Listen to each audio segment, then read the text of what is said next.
bénisse richement. Amen. Nous prenons notre texte de base. Hébreux chapitre 1, verset 1 à 2. Hébreux chapitre 1, verset 1 à 2, nous lisons au nom de Jésus-Christ. Amen. Après avoir autrefois, à plusieurs reprises et de plusieurs manières, parlé à nos pères par les prophètes, Dieu, dans ce dernier temps, nous a parlé par le Fils. Il a établi héritier de toutes choses, par lequel il a aussi créé le monde. Amen. Et Dieu ajoute la bénédiction à la lecture de sa parole. Amen. Prenez place.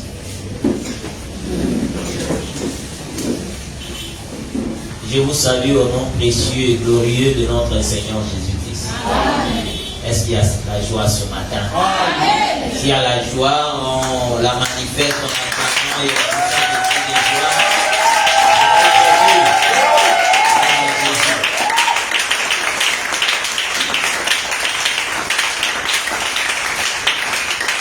Que le Seigneur vous bénisse encore richement. Amen. Est-ce que parmi nous, il y a un enfant qui a raté le service?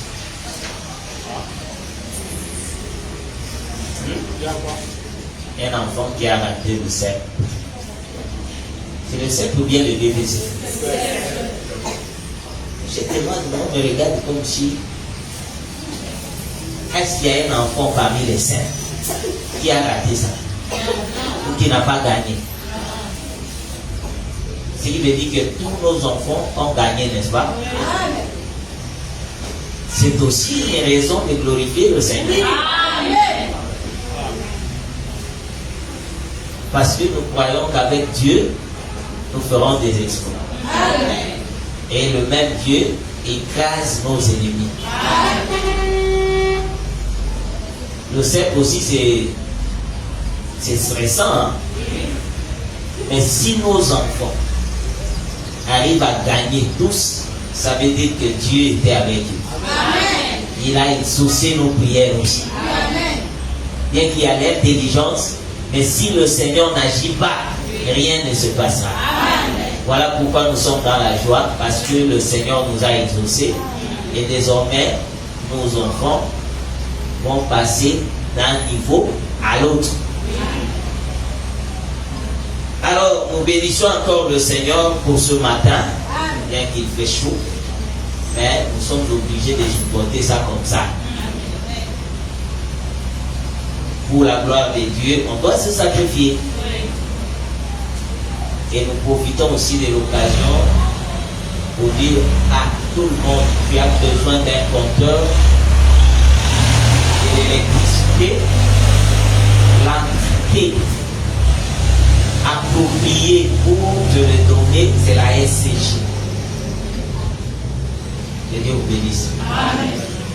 C'est un communiqué, non? Oui. Parce que il y a des voleurs partout. Même dans le ministère de l'Intérieur, il peut y avoir des voleurs. C'est-à-dire qu'il y a des voleurs partout qui cherchent à narguer les faits. Alors, quelqu'un peut venir te proposer quelque chose, tu trouves que c'est avantageux, n'accepte pas parce que ça peut t'entraîner en prison.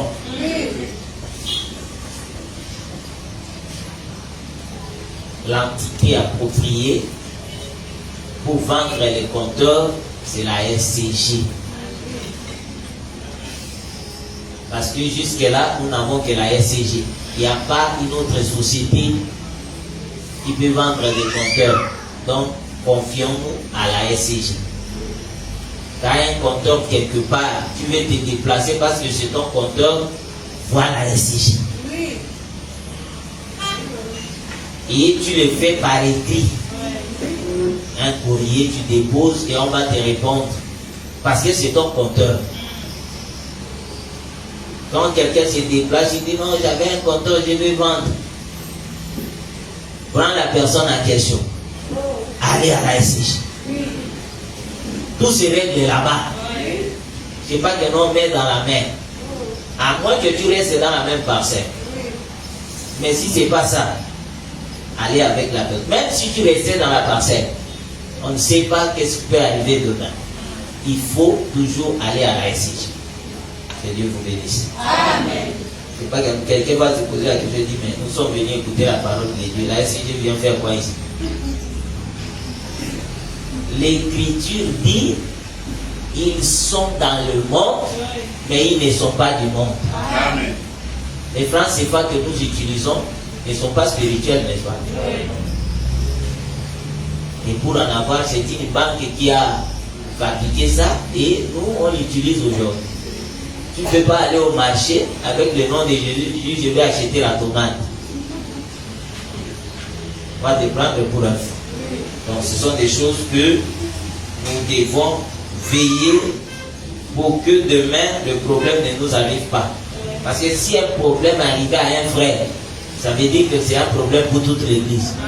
Et toute l'église sera mobilisée pour chercher les voies et moyens pour résoudre ce problème. Alors pour ne pas arriver à ce niveau-là, la Bible déclare l'homme prudent voit le mal de loin et il se cache. Tout ça, c'est dans la parole. Très important. Alors, nous sommes en train de parler des langages des signes qui va nous introduire dans notre grand thème, les 7 paroles de Jésus-Christ à la croix. Selon l'Écriture, d'Hébreux chapitre 1, versets 1 à 2, la Bible déclare, après avoir autrefois, de plusieurs manières et à plusieurs reprises, parlé à nos pères par des prophètes. En réalité, le Seigneur Jésus-Christ, quand il est venu pour la première fois sur la terre, et quand je parle de la première fois, c'est depuis la création. Quand il est venu, parce que c'est lui qui a créé toutes autres choses, il se nomme Jésus. Il n'y a pas un autre qui a créé en dehors de Jésus. Nous avions dit ici, selon toujours Hébreux chapitre 1 au verset 2e, écoutez la dernière partie. Qu'il a établi héritier de toutes choses, par lequel il a aussi créé le monde. C'est par le Fils que Dieu a créé le monde. Or, le Fils en question, c'est Jésus. Selon Jean chapitre 1 au verset 14, Jésus-Christ, c'est la parole faite chair. C'est-à-dire que quand Jésus marchait sur les rives de Jérusalem, il était le créateur de Jérusalem. C'est par lui que les montagnes qui entourent Jérusalem ont été créées. Mais les gens ne pouvaient pas comprendre cela. Pourquoi? Parce que le Seigneur les avait aveuglés. Quand quelqu'un est aveugle, il ne peut pas voir le chemin. Donc c'est par la parole que tout a été créé. Sans la parole, rien ne peut être créé. Ça c'est Jean chapitre 1, verset 1 à 3. Au commencement était la parole était avec Dieu, et la parole était Dieu. Toutes choses ont été faites par elle. En elle était la vie. C'est-à-dire que si quelqu'un a besoin de la vie ne se trouve que dans la parole. En dehors de la parole, il n'y a pas la vie. Tu peux poser la question, mais les gens qui n'ont pas la parole, comment ils vivent? Parce que vous dites que la vie est dans la parole. Bien aimé, il y a la vie et la vie. Et dans Jean, chapitre 5, au verset 40, on dit la vraie vie. C'est-à-dire, il y a aussi la fausse vie. La vraie vie ne se trouve que dans la parole. Je vous avais dit un jour ici, selon le livre de Matthieu, chapitre 13, le Seigneur propose une parabole.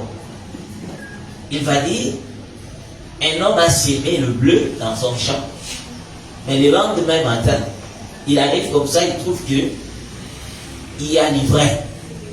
Et les serviteurs sont allés poser la question au propriétaire du champ. N'as-tu pas semé le bleu? Et pourquoi nous voyons l'ivraie dans ces champs? Permet qu'on puisse déraciner l'ivraie. Le maître de la moisson dit, laissez les deux croître ensemble. Et le Seigneur plus tard il va expliquer, il dit, l'ivraie, c'est le fils du malin. Tandis que le bleu, c'est le fils du royaume. Mais les deux sont en train de croître ensemble. dans un même champ. Ne t'hasarde même pas de penser que ces champs-là, c'est l'église. Non. Ça ne peut pas être l'église. Parce que dans l'église, il n'y a pas les malins et le bon. Non. Dans l'église, selon les actes des apôtres, Dieu n'ajoutait pas les païens, mais il ajoutait les sauvés. On suppose que dans l'église, ceux qui sont là sont des sauvés, les fils du royaume. Mais le champ en question, c'est le monde. Parce que vous allez trouver et les saints et les païens, ils sont tous dans le monde. Mais il arrivera un temps où le Seigneur va commencer d'abord par arracher les vrais, les lier en germe. Et après, il va maintenant moissonner le bleu. Et le Seigneur explique que la moisson, c'est la fin du monde. Tout ce que nous vivons a un commencement et une fin. Amen.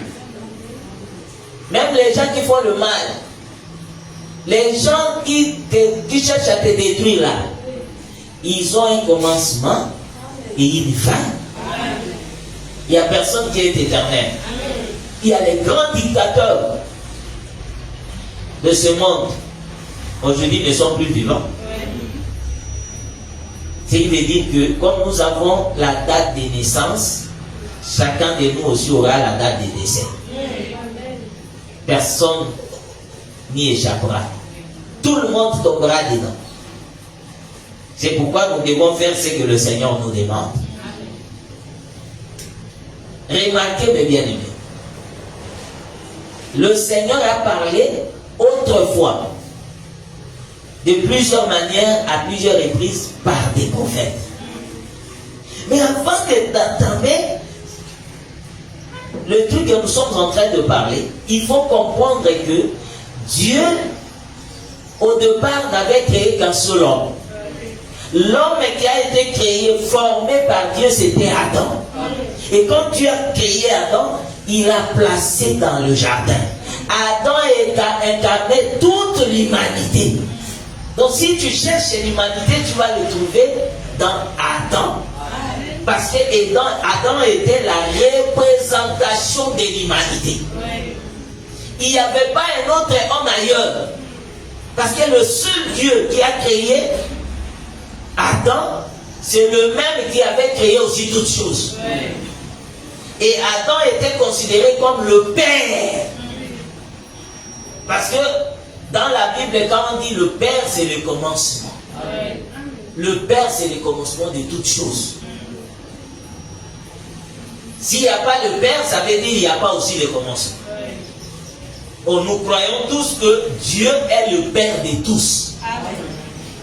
C'est que c'est lui le commencement. Maintenant, sur la terre, Dieu se représente. Comment le Seigneur se représente? Il se représente par Adam d'abord. Il prend Adam comme le commencement. Par lui, toute l'humanité a vu le jour. Le premier homme qui a donné naissance à toute l'humanité, c'est Adam. Mais là, Dieu l'a placé dans le jardin. C'est lui qui entretenait Adam, c'était Dieu lui-même. Et pourquoi Dieu a créé l'homme? Dieu a créé l'homme Adam pour marquer la différence avec les anges. Que Dieu vous bénisse. L'homme Adam a été créé pour marquer la différence entre l'homme et les anges. Je vais ouvrir une parenthèse par là. Selon 1 Corinthiens chapitre 6. 1 Corinthiens chapitre 6. Le verset 2 à 3. Je lis au nom de Jésus-Christ. Écoutez, ne savez-vous pas que les saints jugeront le monde? Et si c'est par vous que le monde est jugé, êtes-vous indigne de rendre le moindre jugement? Le verset 3. Ne savez-vous pas que nous jugerons les anges? Qui sont ces anges? Que Dieu vous bénisse. Parce qu'il y a des gens qui raisonnent mal, qui comprennent aussi les Écritures mal. Est-ce que tu imagines que tel que tu es là, le frère Scott, toi tu peux juger Michael? Non. Tu vas les juger par rapport à quoi? Oh non, Gabriel, comme ça, il est assis. Alors, le frère Willy vient et dit, toi, Michael, moi je te juge parce qu'il est écrit, ne savez-vous pas que les saints jugeront les anges? Ici, le terme ange, ou le mot ange, s'explique de la manière à parler de Satan. C'est Satan ici. Les anges déchus. Amen. Les saints jugeront Satan. Oui.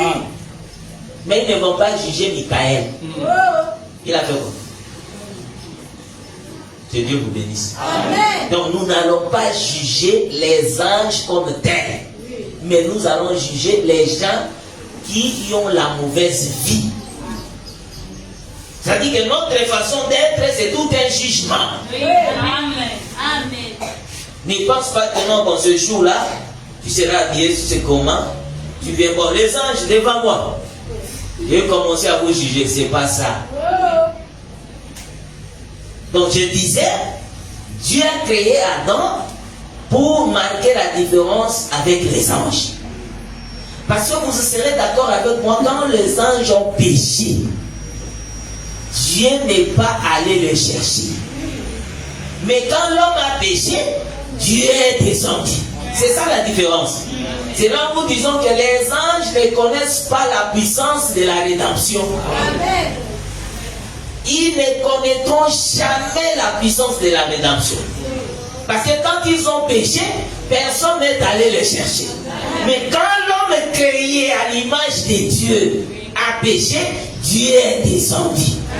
Il a cherché pour montrer que non, tu as de la valeur. La valeur car l'homme dépasse les anges. Que Dieu vous bénisse. L'homme a de la valeur plus que les anges. Parce que les anges sont au service de l'homme. L'homme n'est pas au service des anges. Il y en a entre l'homme et l'ange. Qui est le plus grand? N'est-ce pas que c'est l'homme? Parce que l'ange est à son service. Donc il est capable de commander à l'ange. Fais ceci, l'ange va obéir parce qu'il est enrôlé pour servir l'homme. Qui est créé à l'image de Dieu. C'est pourquoi je me réserve de dire que l'homme est à l'image, l'ange est à l'image de Dieu. Je me réserve. Parce qu'il n'y a aucune écriture qui me donne la permission. L'écriture me dit que créons l'homme à notre image, selon notre ressemblance. Donc celui qui a la ressemblance de Dieu, c'est l'homme. Maintenant, quand l'homme a péché, le Seigneur est venu lui-même. Il n'a pas envoyé quelqu'un. Dieu était venu seul pour chercher l'homme. Et quand il a trouvé l'homme, car en venant dans le jardin, il a dit, Adam, Adam, où es-tu? Donc c'est la voix de Dieu qui parcourait le jardin vers le soir. C'est là où nous disons que Dieu ne cherche l'homme que le soir. Dieu ne peut pas chercher l'homme le matin. C'est le temps du soir que Dieu vient chercher l'homme. Car le matin, c'est l'œuvre de la loi. Or, la loi ne procède pas de la foi. La loi engendrait le péché. Et le soir, c'est la grâce parce que l'homme doit bénéficier de quelque chose de la part de Dieu. Alors le soir, Dieu est venu chercher l'homme. Lui-même, il n'avait pas envoyé quelqu'un. Lui-même est descendu pour chercher l'homme. Et quand il a trouvé, il a tué un animal. Il a pris la peau de l'animal, il a revêtu l'homme. Après l'avoir revêtu, il a chassé. L'homme est chassé loin du jardin avec la tenue que Dieu lui-même lui avait confectionnée. Ce qui veut dire que l'homme avait la marque de Dieu dans son corps. Même s'il va plus loin, mais il a la marque de Dieu. Il me dit que Dieu ne va pas lui chasser pour toujours. Amen. Un jour, le Seigneur reviendra pour chercher l'homme qu'il avait chassé. Amen. Amen. Maintenant, pour chercher l'homme qu'il avait chassé après le jardin, le Seigneur ne vient pas seul. Mais il doit passer par l'intermédiaire. L'intermédiaire en question, c'est qui? Après avoir de plusieurs manières, à plusieurs reprises, parlé à nos pères par les prophètes. C'est que les prophètes étaient la représentation de Dieu pour chercher l'homme. Donc quand tu vois un prophète en train de parler, ainsi parle l'Éternel, il faut réaliser que c'est Dieu qui vient chercher l'homme. Mais il passe par les prophètes. En réalité, tout ce que les prophètes faisaient, c'était seulement l'accomplissement de ce que le Seigneur lui-même avait fait dans le jardin. Parce que quand il est venu dans le jardin, il a posé la question: Adam, où es-tu? C'était ça la question. La même question a été répétée plusieurs fois par les prophètes. Mais quand il répète, il n'utilise pas les mêmes mots. Israël, revenez à l'Éternel. Cette phrase-là, revenez à l'Éternel, veut dire Adam, où es-tu? Donc le Seigneur ne répète pas comme l'homme. Quand il veut répéter quelque chose, il va utiliser d'autres mots. Mais il répète la même chose. Alors il a utilisé plusieurs prophètes. C'est là où nous avions dit le dimanche passé que le Seigneur agit dans la diversité. Amen. Chacun de nous doit croire et comprendre que Dieu agit dans la diversité. Ce qui veut dire que personne ne peut se frapper la poitrine disant que non, j'ai le monopole de la parole. Moi, sans moi, il n'y aura pas la parole. Parce que Dieu, c'est un Dieu de la diversité. Amen. Et vous serez d'accord avec moi, quand le Seigneur Jésus-Christ est venu en chair, lui-même était l'apôtre. Il était le prophète, le docteur, l'évangéliste et le pasteur. Il remplissait toutes ces 5 grâces ministérielles en lui-même.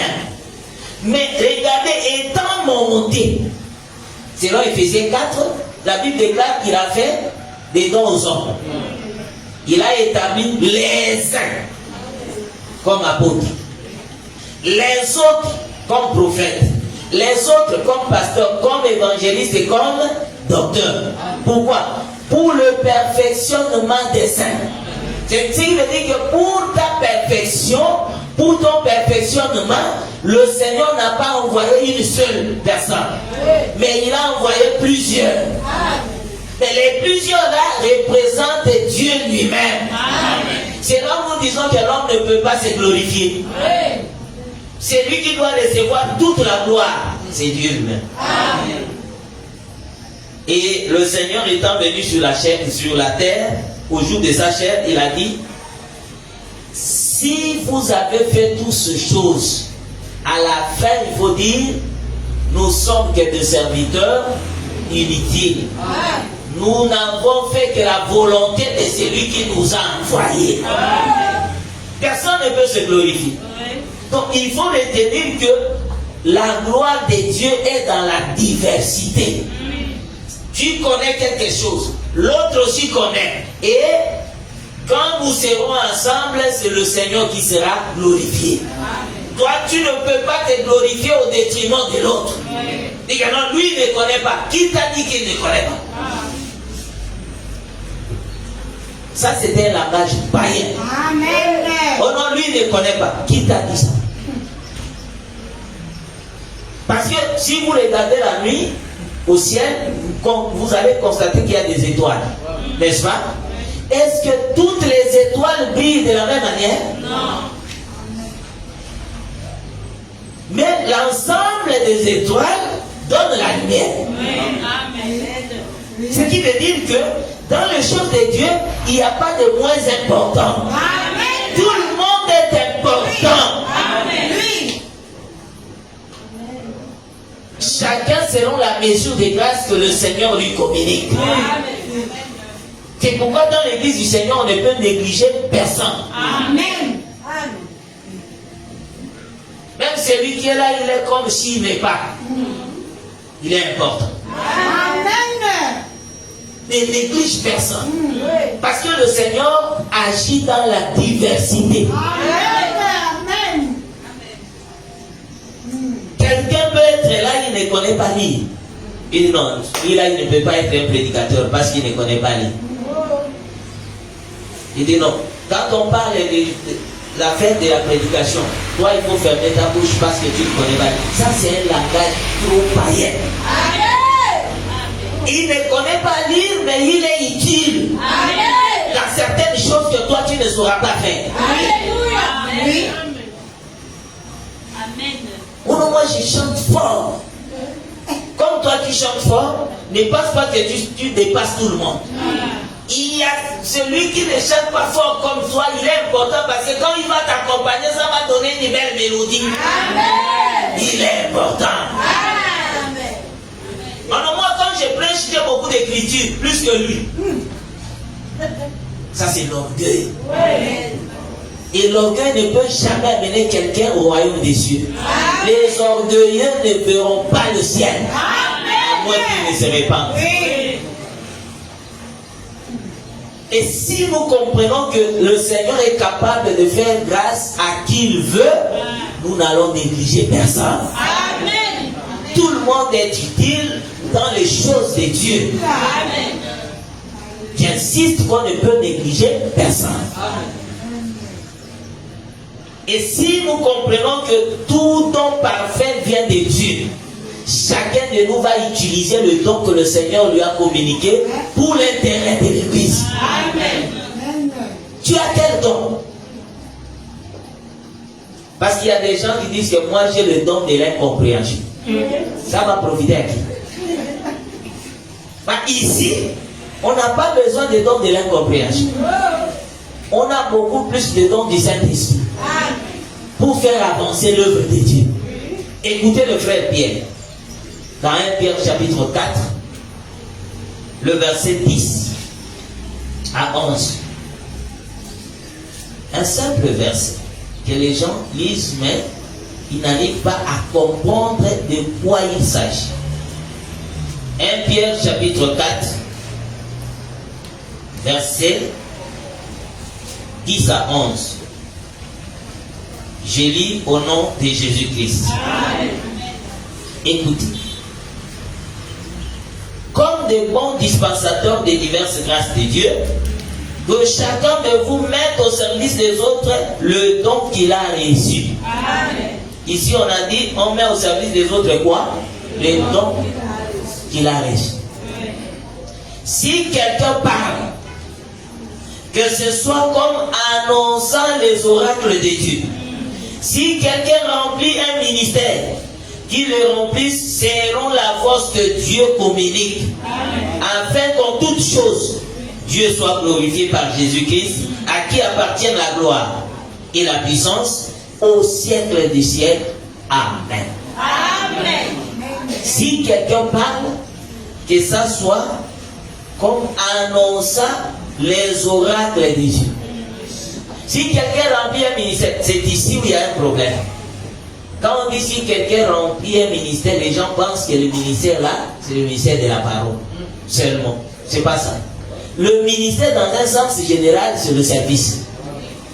Donc on peut dire si quelqu'un remplit un service, qu'il le remplisse selon la force que Dieu lui communique. Parce que le Seigneur ne peut pas appeler les oisifs dans son église. Tous ceux que le Seigneur appelle, il sait que moi, ce sont les gens qui peuvent faire quelque chose. C'est pourquoi, mes bien-aimés, évitons la haine parmi les saints. Amen. Amen. Non, parce que lui, il a fait ça, il croit qu'il est qui? Comme des bons dispensateurs des diverses grâces de Dieu. Que chacun de vous mette au service des autres le don qu'il a reçu. Tu as quel don? cherche à mettre ses dons au service du Seigneur. Et c'est comme ça que la gloire de Dieu sera manifeste. Il y a des gens qui aiment parler des autres. L'esprit de commérage. À l'église, lui il pense quoi? Que les pasteurs vont le voir. Et à chaque fois quand il prie, il fait des gestes pour qu'on le voie. Toi tu pries, les yeux ouverts, pourquoi?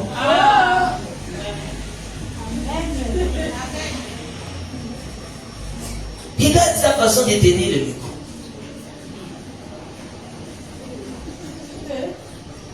Tout ça pourquoi?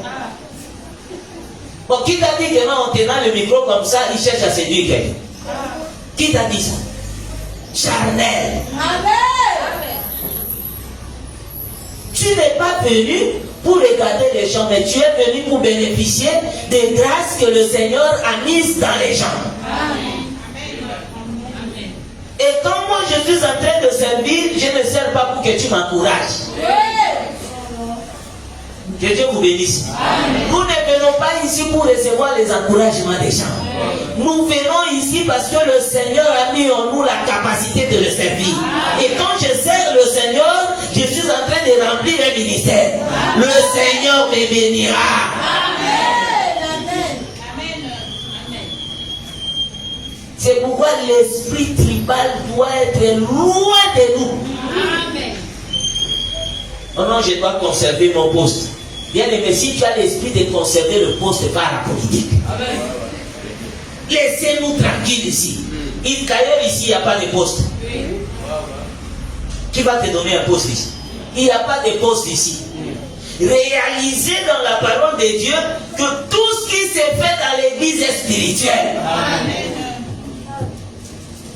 Que Dieu vous bénisse. Amen. À l'église du Seigneur, tout ce qui s'est fait est spirituel. Amen. Même si tu vois quelqu'un qui parlait, c'est spirituel. Amen. Il n'y a pas de choses charnelles ici. Tu vas voir quelqu'un qui vient parce qu'il est charnel. Qui t'a dit d'arranger les chaises? Tout le monde à l'église connaît que c'est moi qui fais ce travail. Pourquoi tu l'as? Ça, c'est l'usurpation de pouvoir. Imaginez. On sait que c'est moi ici, c'est moi qui arrange tout là-bas. Tu as demandé la permission à qui? Tout ça, c'est pour conserver son poste. Est-ce qu'on sera? Nous avons dit qu'il faut qu'il y ait des désordres dans l'église du Seigneur. Quand tu veux faire quelque chose, il faut le faire dans l'ordre. C'est comme un prédicateur. Lui, il est prédicateur, pasteur, de communiquer. C'est-à-dire que quand on fait tout, à la fin, le président du culte, quand il veut donner le communiqué, lui-même ne peut pas. Il faut qu'il appelle ce pasteur-là. Et il quitte derrière là, avec un gros cahier. Il vient. Shalom à tous. Mettez bien les oreilles. Suivez-moi attentivement. Parce que ça c'est le programme. Nous venons d'écouter la parole. Nous avons tout compris selon ce que le Saint-Esprit nous a dit, que le Seigneur bénisse le prédicateur. Alors maintenant, c'est la vie pratique de la parole. Il a des termes appropriés. Maintenant un jour, on a pris le cahier en question. On a remis au président des cultes. Après avoir fait tout, il dit bon, communiquer. Là où il était, il regarde, il ne dit rien.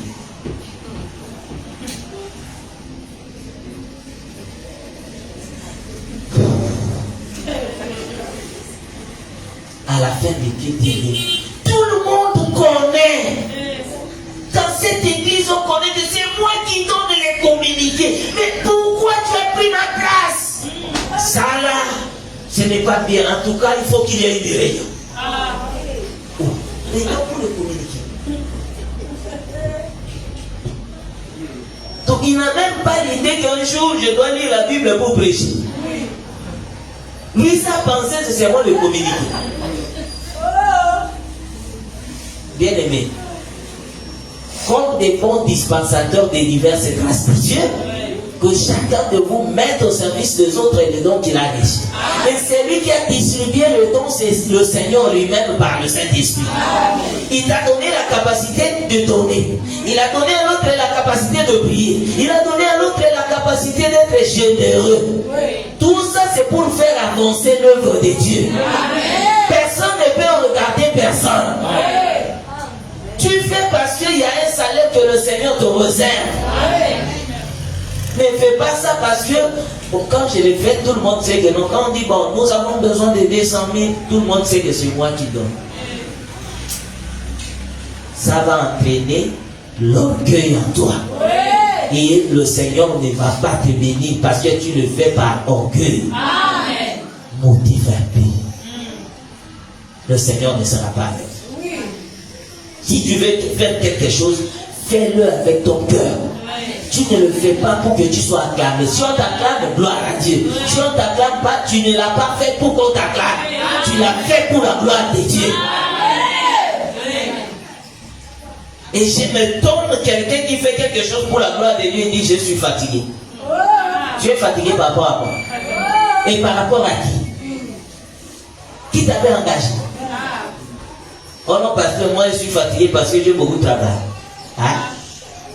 Tu as beaucoup travaillé par rapport à qui? Et pour qui?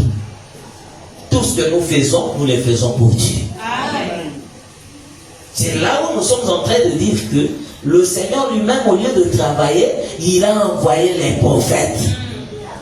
Et chaque prophète avait son langage approprié. Et en parlant de cela, c'est là où nous étions partis toucher le frère Ézéchiel. Le frère Ézéchiel, qui est notre frère, qui continue à œuvrer, à prier avec nous. C'est très important de répéter ces choses pour que ça reste gravé. Ézéchiel chapitre 1er. Je commence à lire à partir du verset 1er jusqu'au verset 2e. Je lis au nom de Jésus-Christ. La 30e année, le 5e jour du 4e mois, comme j'étais parmi les captifs du fleuve du Kédar, les cieux s'ouvrirent et j'eus des visions divines. Amen. Donc les visions divines viennent quand le ciel s'ouvre. Si le ciel est fermé, bien aimé, je vais un peu m'attarder là. Être un prophète ne veut pas dire que chaque jour, il faut que le Seigneur te parle. Ça là, c'est pas la parole de Dieu. Tu peux être un prophète et le Seigneur ferme le ciel pour toi. Tu cherches des révélations, ça ne vient pas. Ne cherche pas, ne te force pas parce que non, on me connaît. Que non, quand il y a un problème, on me consulte. Le jour qu'on va te consulter, que Dieu ne t'a pas dit, tu vas chercher à parler par l'expérience. J'aime le répéter et insister. Bien aimé, dans les choses de Dieu, ne présente pas d'abord ton expérience. Nous avons besoin d'être inspirés. Amen. Cherche à travailler sous l'inspiration divine. Là, tu ne vas pas forcer les choses. Tu vas voir quelqu'un, ainsi parle le Seigneur. Merci Jésus. Oui, c'est ça. Gloire à Jésus. En réalité, il n'y a rien. Mais il cherche à créer quelque chose. Pendant que je priais, j'ai vu un homme. Cet homme-là s'avançait vers toi. Je demande au Seigneur, pourquoi cet homme avance comme ça? Le Seigneur m'explique, oh Jésus, gloire à toi.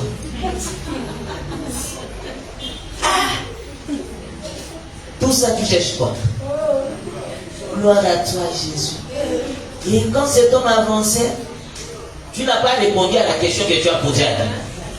Quand cet homme avançait, je l'ai vu tendre la main vers toi. Et toi aussi, tu as pris sa main. Ah, merci Seigneur, c'est le mariage déjà. C'est le mariage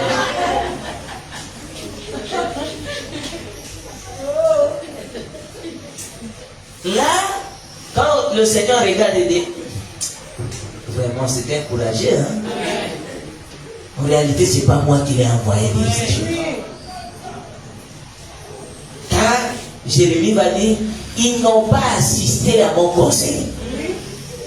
Mais ils se sont précipités pour parler de mensonges. Ce n'est pas un péché quand un prophète est poussé par le mauvais esprit, poussé par la chair, prophétise quelque chose de mal et on revient ici, on dit, ce qu'il avait prophétisé hier là, c'est le mensonge. Ce n'était pas la vérité. Alors tu dois te repentir et chercher la face de Dieu. Il n'y a pas un péché dans ça. Amen. Et ce n'est pas une question que nous, après le culte, tu vois la personne au courage, ça existe. Tu l'encourages pas, bon. Que Dieu vous bénisse. Amen. Parce qu'il y a des gens comme ça. On est en train de blâmer quelqu'un à cause du mal qu'il a fait. À la fin du culte, toi, tu viens en courage, mon frère. Bon, je sais que c'est le chemin, ça arrive. Qui t'a quoi? Tu cherches quoi? Oh non, je suis un consolateur. C'est toi le Saint-Esprit. Blâmer quelqu'un, c'est consoler la personne. Parce que c'est une écriture de la Bible. Tu ne veux pas obéir à la parole te sanctionne. C'est pas question d'aller, non, bon, tu sais, voilà. Qui t'a donné la charge? Cette charge revient au serviteur de Dieu. Amen. Toi, écoute, vérifie-toi, c'est tout. Verset 2. Le 5e jour du mois, c'était la 5e année de la captivité du roi Joachim. La 5e année. Le jeudi, nous avions dit, il y a un roi dans la Bible. C'était Josias. 2 Rois, chapitre 23, verset 25.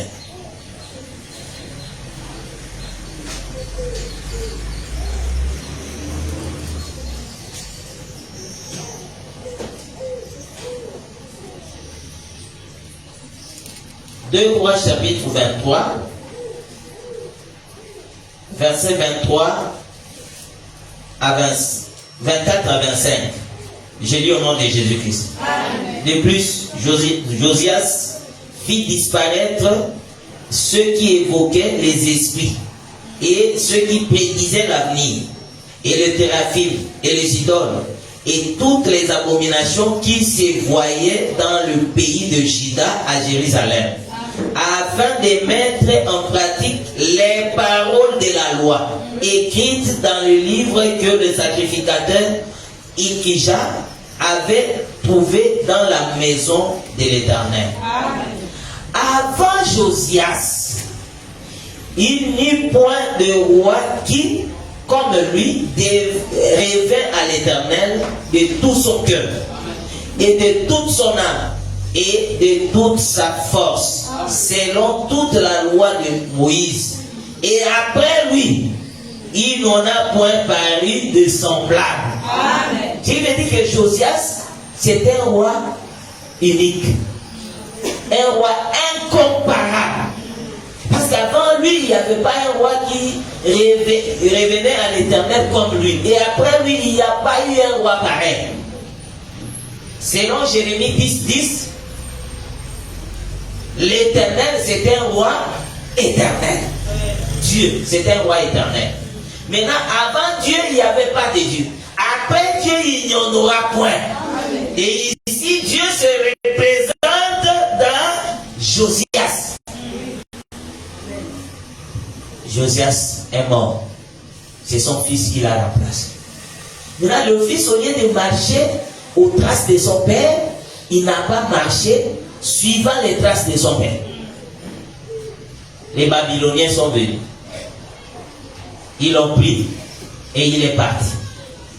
On a pris maintenant Joachim, qui était le fils de Josias. On l'a placé. Il est resté là-bas en train de gouverner le pays. Lui aussi s'est méconduit. Et quand il s'est méconduit, le roi a envoyé sa troupe qui est venue assiéger Israël. Israël était assiégé à cause de la désobéissance du roi. C'est là où nous avions dit, le ciel s'ouvre par l'obéissance et se ferme par la désobéissance. Quand quelqu'un obéit, le ciel s'ouvrira pour lui. Mais quand quelqu'un désobéit, le ciel se fermera. Et selon la représentation, selon le langage de signe, le langage que Dieu a utilisé depuis la chute d'Adam, Adam était dans le jardin d'Éden. Il vivait. Mais le jour qu'Adam a péché, le Seigneur l'a chassé du jardin. Il a fermé la porte du jardin. Le jardin d'Éden est considéré comme le ciel. Et le fait de fermer la porte du jardin, ça veut dire que le ciel est fermé. L'homme maintenant doit appliquer la force pour trouver quelque chose à manger. L'homme doit faire de tous ses efforts pour trouver quelque chose à réaliser ses projets. Mais quand il était dans le jardin, ce n'était pas l'homme, c'était Dieu qui s'occupait de l'homme. Et une fois que le ciel, le jardin est fermé, l'homme est abandonné à son sort. Le ciel est fermé à cause de la désobéissance. Maintenant, les prophètes que Dieu envoyait, ils venaient pour ramener l'homme. Mais l'homme ne voulait plus. C'est pourquoi il multipliait les prophètes. Il multipliait les prophètes. Alors, Ézéchiel est venu à son tour. Il va dire, ainsi parle l'Éternel. Maintenant, la parole de l'Éternel fut adressée à Ézéchiel quand il était captif. Même dans la captivité, le Seigneur envoie sa parole. Ne pense pas que non, si tu es en captivité, le Seigneur ne va pas t'envoyer la parole. Il va toujours t'envoyer la parole pour que ton âme soit sauvée. Amen. Alors, étant là-bas, le Seigneur a envoyé la parole. Et cette parole n'était pas seulement pour Ézéchiel. C'était la parole pour tous les captifs. Mais représentée par Ézéchiel. Ézéchiel qui écoute la parole. Dans Ézéchiel chapitre 3, Dieu lui dit, le verset 3. D'abord, commençons à partir du verset 1er. Il me dit, fils de l'homme, mange ce que tu trouves, mange ce rouleau et va parler à la maison d'Israël. J'ouvris ma bouche et il me fit manger ce rouleau. La nourriture qu'Ézéchiel avait mangée, c'était le rouleau. Et il va dire, il me dit au verset 3, fils de l'homme, nourris ton ventre et remplis tes entrailles de ce rouleau que je te donne. Je le mangeai. Et il fut dans ma bouche doux comme du miel. Amen. Il me dit, fils de l'homme, va vers la maison d'Israël et dis-leur mes paroles. Amen. Après avoir nourri son ventre du rouleau, il envoie, va vers la maison d'Israël, dis-leur mes paroles. C'est-à-dire personne ne peut aller parler à la maison d'Israël si le Seigneur au préalable ne lui donne pas le rouleau. Amen. Beaucoup de gens se précipitent aujourd'hui d'aller parler alors que le Seigneur ne les a pas envoyés. Alors, étant arrivé, avant qu'Ézéchiel ne commence à parler, le verset 23, d'Ézéchiel chapitre 3, je me levais et j'allais dans la vallée. Et voici la gloire de l'Éternel lui apparaît, tel que je l'avais vu près du fleuve du Kédar. Alors j'ai tombé sur ma face. L'Esprit entra en moi et me fit tenir sur mes pieds. Et l'Éternel me parla et me dit, va t'enfermer dans ta maison. Tu me dis d'aller parler à la maison d'Israël. Parce que tu m'as donné le rouleau, j'ai mangé. Maintenant, en allant, le Seigneur dit, va t'enfermer dans ta maison. Fils de l'homme, voici, on mettra sur toi des cordes avec lesquelles on te liera afin que tu n'ailles pas au milieu d'eux. C'est le Seigneur qui l'a envoyé.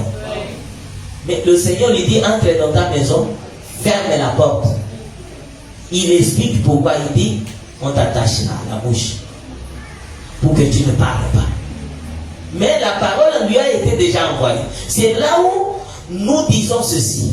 Si vous vérifiez bien Matthieu chapitre 28, à partir du verset 19 à 20, le Seigneur va dire aux apôtres, parce que le Seigneur se répète, il va dire aux apôtres, allez, faites de toutes les nations des disciples, les baptisant au nom du Père, du Fils et du Saint-Esprit.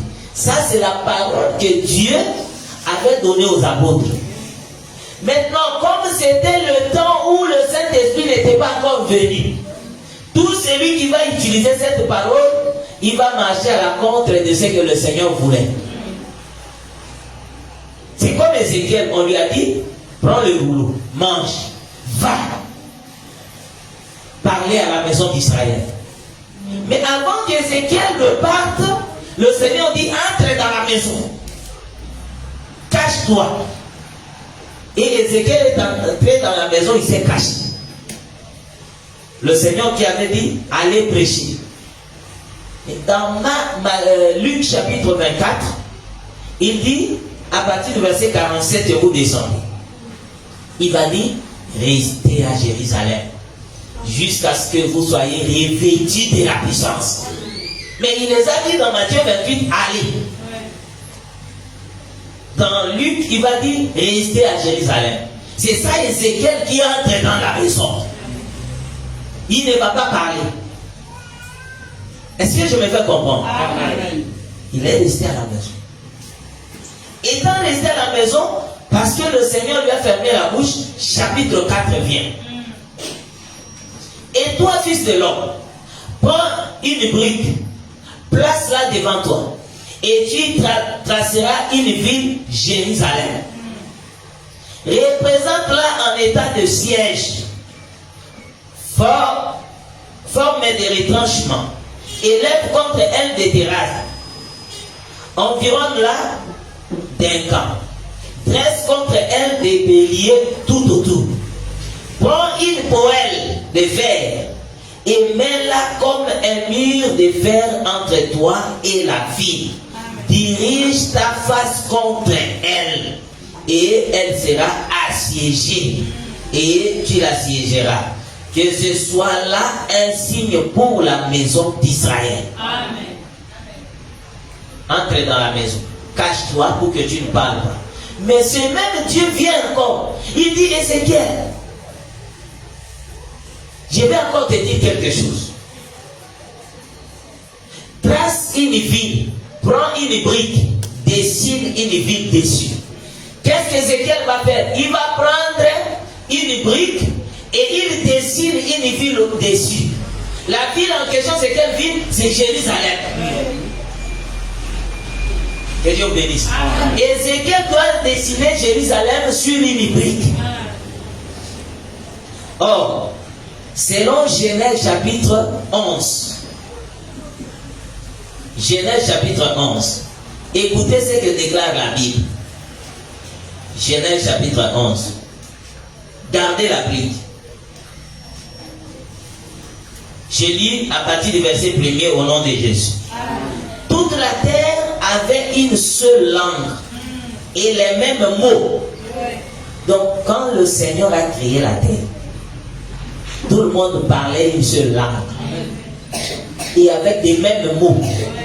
C'est pas que non, quand on dit viens, l'autre écoute que non, parle. Non, le mot viens était universel. Comme ils étaient partis de l'Orient, ils trouvèrent une plaine au pays de Chinéar et ils y habitèrent. Ils se dirent l'un à l'autre, allons, faisons des briques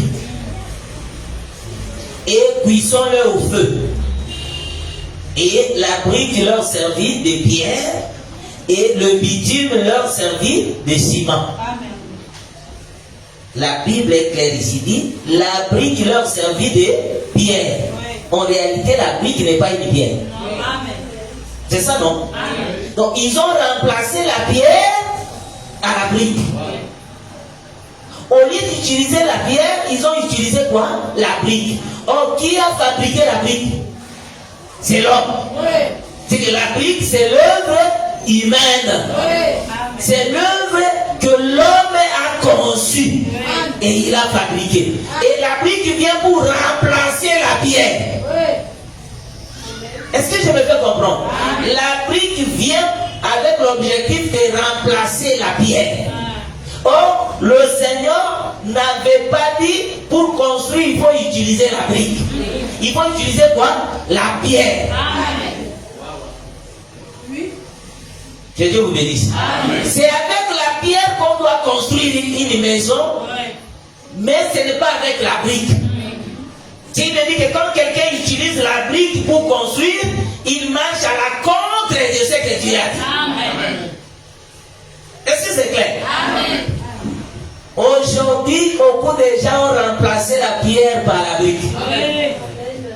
C'est ce qui fait que les choses n'avancent pas. Cherchons d'abord la brique. Et la pierre d'abord. Ésaïe 26, 4. Ésaïe chapitre 26, verset 4. Je lis au nom de Jésus-Christ. Confiez-vous en l'Éternel à perpétuité. Car l'Éternel est le rocher des siècles. Donc l'Éternel est qui? Il est le rocher des siècles. Éphésiens chapitre 2, au verset 20. Il est écrit, vous êtes édifiés sur le fondement des apôtres et des prophètes. Qui est Jésus? La pierre angulaire. Oh, Jésus-Christ est la pierre. Maintenant, rejeter la pierre veut dire rejeter qui? Jésus. Maintenant, quand on rejette Jésus, on va le remplacer par quoi? Par une brique. Oh, la brique qui a façonné, c'est l'homme. Maintenant, Jésus-Christ qui l'a façonné, c'est Dieu lui-même. Et Jésus-Christ est éternel. Mais la brique n'est pas éternelle. Mais maintenant, on utilise la brique à la place de la pierre, c'est-à-dire on fait quelque chose qui est éphémère. Quelque chose qui ne durera pas. Frère Pierre m'appelle. Pierre dit, moi aussi je vais assister dans cette fête. Parce que ça paraît très intéressant. Écoutez notre bien-aimé Pierre. 1 Pierre chapitre 2. Je vais lire à partir du verset 1er, mais je poursuis le verset 4 et le verset 5. Rejetant donc toute malice et toute ruse, la dissimulation, l'envie et toute médisance, désirez comme des enfants nouveau-nés le lait spirituel et pur, afin que par lui vous croissiez pour le salut. Si vous avez goûté que le Seigneur est bon. Verset 4 maintenant. Si vous avez goûté que le Seigneur est bon, approchez-vous de lui. Pierre vivante. Le Seigneur est la pierre vivante. Rejetée par les hommes, mais choisie et précieuse devant Dieu. Ça c'est le verset 4. Jésus-Christ est la pierre qui est rejetée par les hommes, choisie et précieuse par qui? Par Dieu. Verset 5. Et vous-même, comme des pierres vivantes. Jésus-Christ est la pierre. Nous aussi, nous sommes des pierres. Et nous sommes des pierres vivantes. Édifiez-vous pour former une maison spirituelle, un saint sacerdoce, afin d'offrir des victimes spirituelles agréables à Dieu par Jésus-Christ. Amen. Jésus-Christ est la pierre angulaire, n'est-ce pas? La pierre qu'ont rejeté les hommes, choisie et précieuse par Dieu. Vous de même, vous êtes des pierres vivantes. C'est que si le Seigneur est la pierre, nous aussi nous sommes des pierres. Amen. Maintenant, nous devons construire une maison. La maison en question ne peut pas être construite par des briques. Ça doit être construite par des pierres. Parce que nous sommes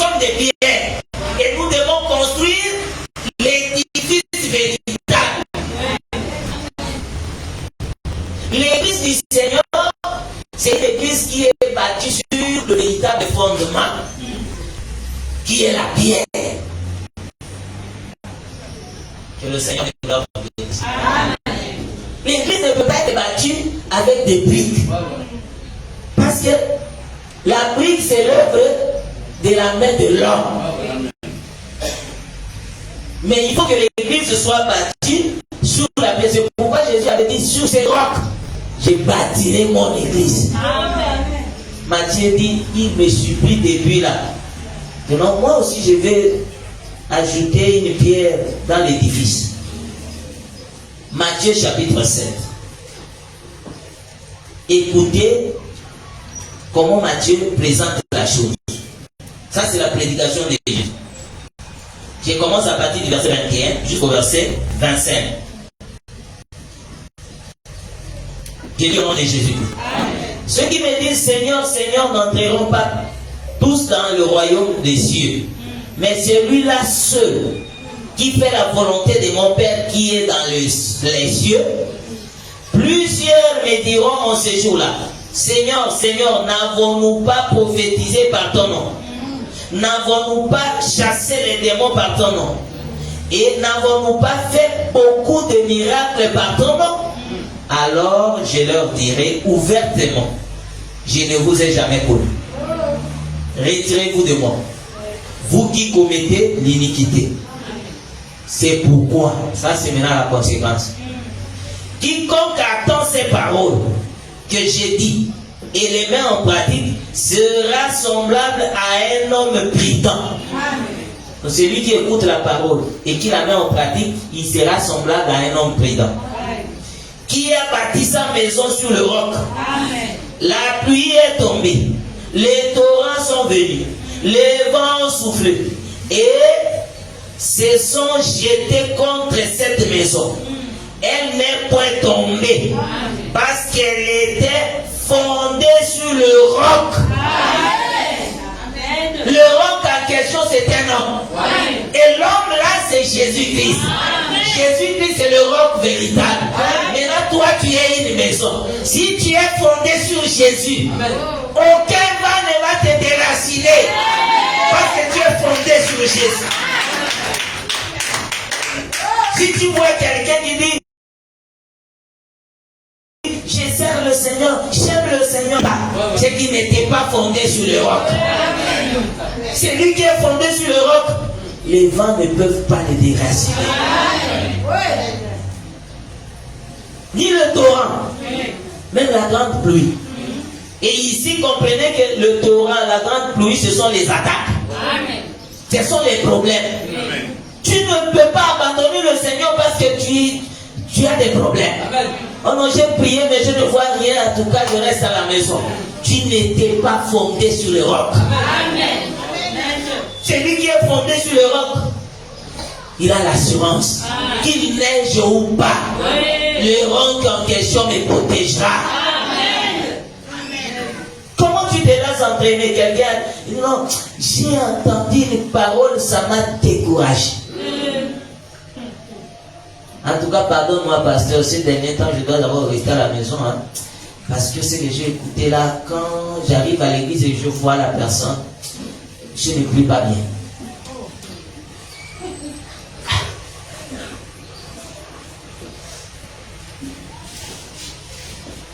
Est-ce que tu es quelqu'un qui est souffert? Et quand tu dis ça, comprends directement que tu as remplacé la pierre à la brique. Quand ce que tu dis là, ça ne vient pas de la parole. Mais ça vient de toi. Ce sont tes sentiments à toi. Et tes sentiments à toi, quand ça vient remplacer les sentiments de la parole, ça devient une brique. Là, tu es en train de te dire, fabriquons des briques. Construisons une tour forte. La tour forte en quelque chose, c'est quoi?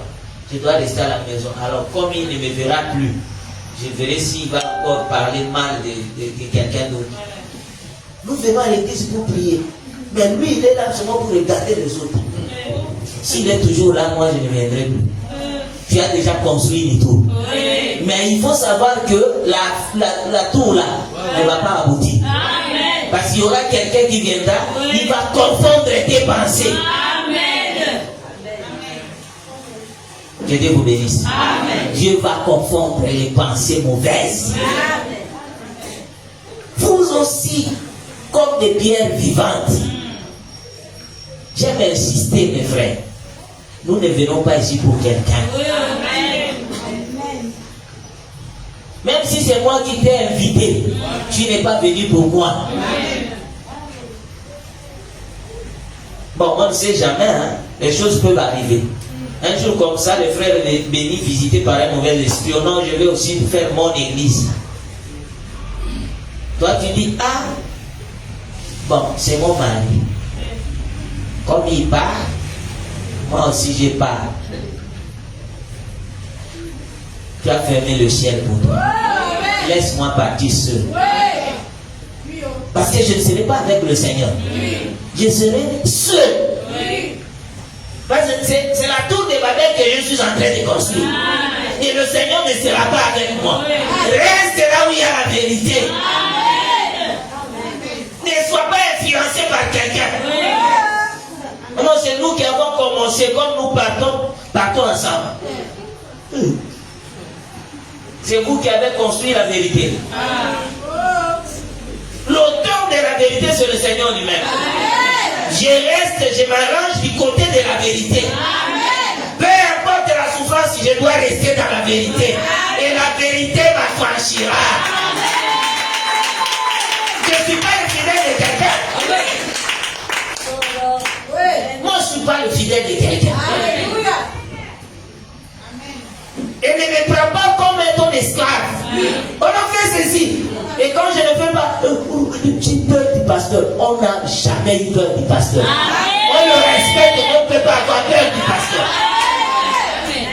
Amen. Hypocrite. Amen. Si je ne fais pas, ça va frustrer le pasteur. Alors il faut que je fasse. Hypocrite. Les hypocrites ne verront pas le Seigneur. Là où il y a l'Esprit de Dieu, il y a la liberté. La liberté doit te pousser à dire la vérité.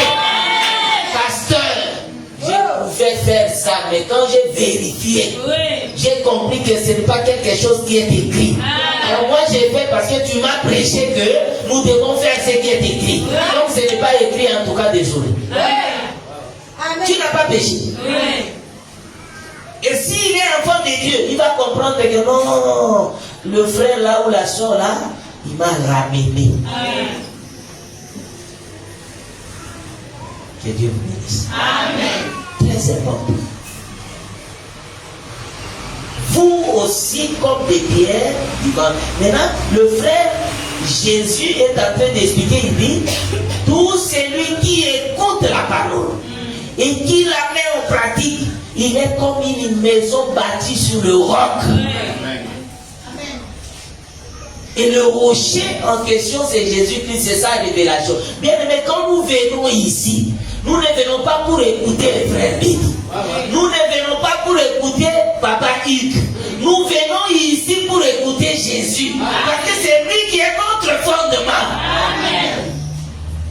Si le frère Béni se lève, il doit nous parler de Jésus. Bien aimé, les organisations sont bonnes. Mais quand on les fait dans la parole, les organisations ne peuvent pas supplanter la parole. Il y a des églises comme ça. Bien aimé, quand nous prêchons, nous vous donnons les yeux. Les jours que nous allons changer la prédication, il faut nous rappeler. Personne n'est au-dessus de la parole ici. Tout le monde, nous sommes au-dessous de la parole. On peut s'organiser, mais toute organisation doit avoir comme fondement la parole. Quand l'organisation a pour fondement la parole, ça devient une brique. C'est-à-dire ça remplace la parole. Il est vrai qu'on doit s'organiser, n'est-ce pas? Et quand nous voulons par exemple acheter des parcelles, nous n'allons pas chercher des stratégies en dehors de la parole. Nous avons déjà le modèle dans la parole. Il est écrit, quand Israël voulait construire le tabernacle, qu'est-ce que Dieu a dit? Allez demander les offrandes auprès du peuple. Nous allons demander les offrandes ici. Dieu ne nous a pas dit d'aller demander les offrandes pour la construction chez les païens. On a bon de faire part.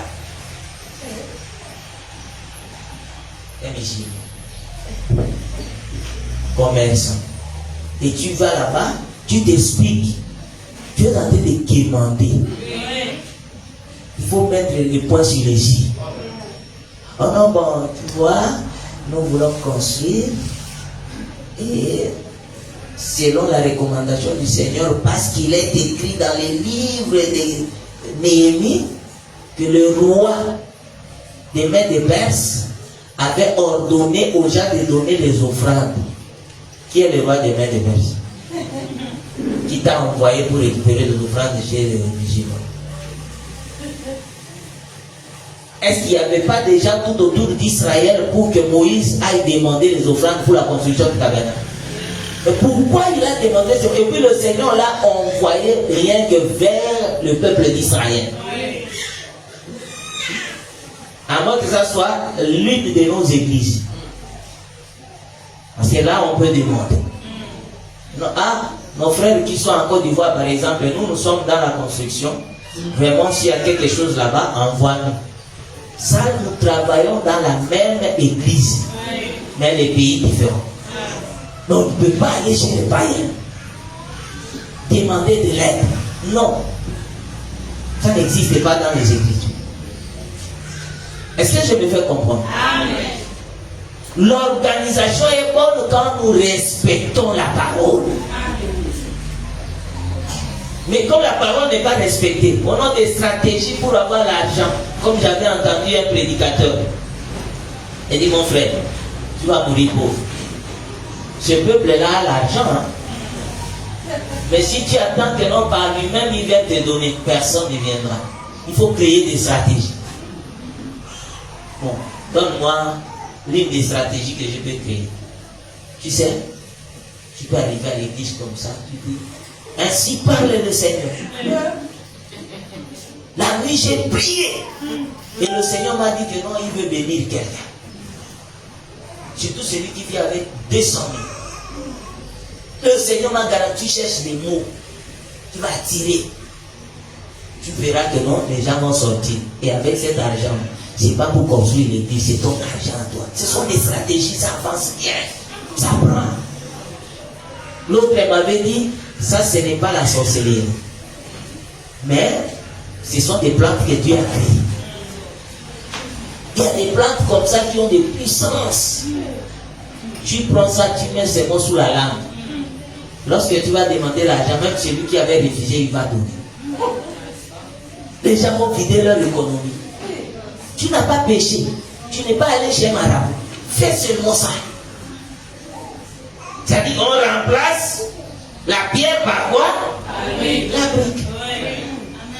L'organisation doit se faire suivant les Écritures saintes. Quand une organisation va à la contre des Écritures, ça veut dire que c'est une organisation païenne.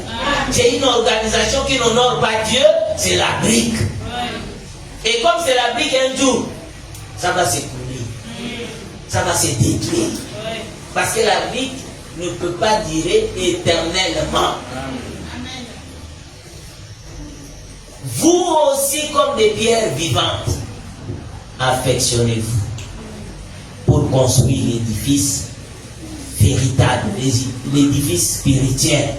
Nous sommes spirituels. Bien aimés, j'avais dit ici, tout ce qui se fait dans l'église doit être spirituel.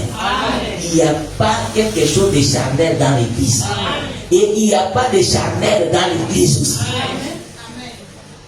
Tout le monde qui a cru au Seigneur, il n'est pas charnel, il est spirituel. C'est pourquoi ta façon de vivre doit être spirituelle. Tu ne peux pas vivre comme le païen. Même la façon de s'habiller doit témoigner que tu es spirituel. Tu n'as pas besoin de quelqu'un derrière toi pour te rappeler la parole. Tu n'as pas besoin de quelqu'un. Ah, cette église aussi. Oh, est-ce que si ça fait quoi? C'est seulement ça. Mais mon cœur n'est pas dans ça. J'ai porté ce nom, mais mon cœur n'est pas dans ça. Oh, la bouche parle de l'abondance du cœur. Comment tu peux dire que ton cœur n'est pas dans ça, mais tu fais? Quand tu veux faire quelque chose, ça veut dire que ton cœur est dans ça. Ah non, j'ai fait seulement. Non, dis-nous simplement que tu es fou. Parce que quand un fou fait quelque chose, son cœur n'est pas dedans. Il ne sait pas ce qu'il fait et pourquoi il fait. Donc tu es aussi devenu fou. Tout celui qui a le Saint-Esprit, il a la conscience en place. C'est pourquoi moi je refuse tous ceux qui, après avoir commis un acte mauvais, et il va dire, je n'ai pas compris par là. Et il fait ça, je n'ai pas compris. Tu n'as pas compris comment? Le Saint-Esprit était parti où? Pour dire que je n'ai pas compris. Tout ce que nous faisons, c'est le fruit de notre conviction, le fruit de nos raisonnements. Tu raisonnes sur quelque chose et tu le fais. C'est pourquoi ne remplaçons pas la pierre par une brique. Les organisations humaines ne peuvent pas se retrouver dans l'église du Seigneur. Toute organisation qui doit se faire dans l'église doit être spirituelle. Il n'y a pas de choses charnelles ici. C'est pourquoi, bien aimé, aucun politicien, suivez-moi bien, je répète, aucun politicien ne viendra ici pour nous demander la chair. Non, non, je vais battre ma campagne. Pas ici. Si tu veux soutenir l'église, soutiens. On sera d'accord que tu soutiens l'église parce que c'est le Seigneur qui touche le cœur des gens. Mais après avoir soutenu, tu dis non, vous me donnez seulement une minute, je vais dire un mot. Qui es-tu? Qui t'a établi juge? Ici, c'est le Saint-Esprit qui parle. Rien que lui. Tu n'as pas le Saint-Esprit, tu n'as pas le droit de parler ici. On ne peut pas dire que non, bon, comme il nous a soutenus, si on ne lui donne pas la parole, il va retirer. Qui vient de retirer? Il vient retirer tout ce que tu as fait. Amen. Si c'était une maison, viens démolir. Amen. Mais nous, on ne te donnera jamais la parole ici. Oh, ici, c'est le Saint-Esprit qui parle. Amen. C'est tout. Et c'est ça la fin de la prédication.